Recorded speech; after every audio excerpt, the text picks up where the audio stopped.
All right, guys, my spring football tour continues. I've made it to North Moore High School, Northern Moore County. Coach Andrew Carrouth. Coach, you've been here about 7 years. I think you told me you run a great program, first class in every way. Just kind of looking here through your weight room, just a great space. Just tell me how things are going with you, how your program is going. You know, I always love to talk to coaches during the spring just to kind of get an idea of, you know, what you could try to accomplish before you head into the spring months and spring practice and into the summer. But just tell us how things are going here. Yeah, absolutely. I appreciate you stopping by, first of all. You're the best in the business with all this stuff.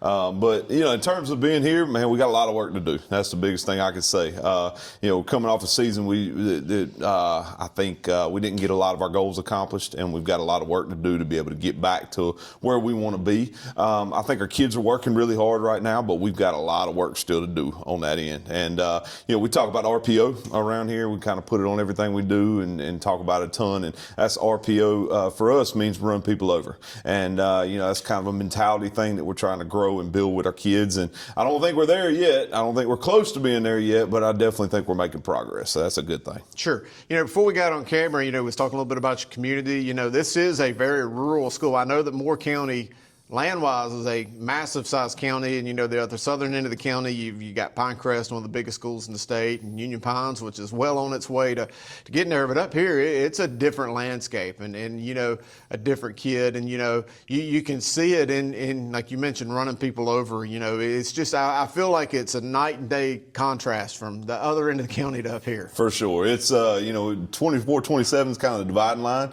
through our county, and once you come north of there, we've got salt of the earth. Tough, hard-nosed people in our community, and that produces tough, hard-nosed kids. And, you know, we love it. So we're trying to build a football program around, and we're excited to be able to do that. You know, a couple of years ago, I think it's 13-1. Yes. I mean, you've been on that. You've knocked on that door to get to the state championship. So you know you figured out the success. What is it that you know? I love the RPO, the run people over. But what is the mindset or you know the toughness that you try to instill in your guys? I know obviously we're standing here in the weight room, and a lot of it has to start in this room. But just kind of you know out physicaling teams or stuff like what is the mantra of the team that you try to impress upon them young men? Yeah, absolutely. I think number one, it comes down to playing hard. You know, there's a lot of things that we can't control when we walk into a ball game, but we can control how hard we play each and every week. And you know, I take a lot of pride when talking with our coaches a lot about the fact that when an opposing team cuts on our film, I want them to cut the film and say, man, those guys play hard. Mm-hmm. And whether they're the best or whether they're a really good team that year or not a very good team that year, I want us to play incredibly hard. And I think that's something that we're trying to grow every single day in everything that we do. The other thing I think is just being sound and being smart in what we do. You know, I think that we try to keep things as simple as we possibly can up here. You know, for our kids, so they're not thinking. You know, you go into a field and you're thinking a whole bunch.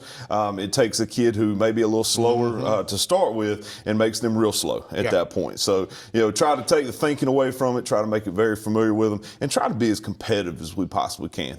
You know, teaching our guys right now that winning and losing is part of life, and that, you know, if you win, that's great. Well, now you got to go win again. If you lose, that's fine. You got to get back on your feet and go play again. So, you know, trying to teach those competitive lessons, I think, are huge as far as football, but much more importantly, life. I was about to go there, Coach, and I'm glad you said that because, you know, that's a big part of my mission of why I do what I do is using football as the tool to teach better young men to be fathers, husbands, absolutely, tomorrow's coaches, and, you know, leaders in their community. And that's the thing about football I've always loved. Yes, it's adversity, but it's somewhat created adversity to make tougher men. Absolutely. Without a doubt. Without a doubt. Absolutely. Well, Coach, I appreciate you showing me around. You got a great new addition to the school. This new facility is top first class. I know it's been here a couple years, but it's just great to see it and see the program you run, first class, and just thanks for having me, sir. Hey, thank you so much. You're the best in the business. We really appreciate it. Thanks, sir.